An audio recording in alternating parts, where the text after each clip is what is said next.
కాబట్టి ఆ సెలబ్రేషన్ మనం రీక్రియేట్ చేస్తా పోలా. డెఫినెట్ గా చేద్దాం, మనం రీక్రియేట్ చేద్దాం అక్కడ గ్రౌండ్ లో ప్లేయర్స్ చేయకపోయినప్పటికీ.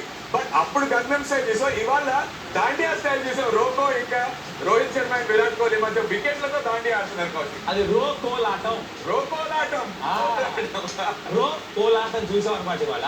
అండ్ అఫ్ కోర్స్ 2013లో కుర్రాళ్ళు జడేజా అయినా హార్దిక్ అయినా ఐసీసీ ట్రోఫీతో iconic pose and that's the right kind of నాకు మాత్రం చాలా చాలా నచ్చింది. హార్దిక్ పాండ్యా కెరియర్ తన జీవితం ఎలాంటి హైస్ అండ్ లోస్ చూసింది. సంవత్సరం కాలంలో ఒక 14-15 నెలల్లో భోజనాలు కూర్చున్నారు.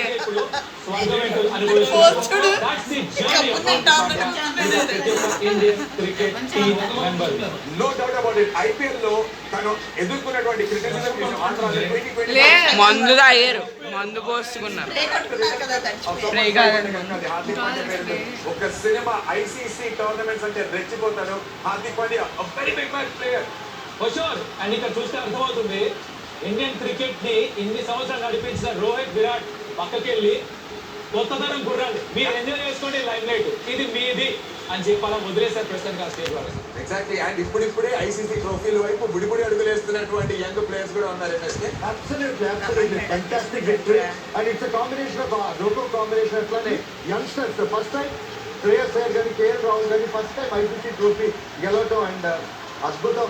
అండ్ రాబోయే తరానికి మాత్రం పర్ఫెక్ట్ గా ఆ బ్యాటింగ్ పాస్ ఆన్ చేసినట్టుగా అనిపిస్తుంది.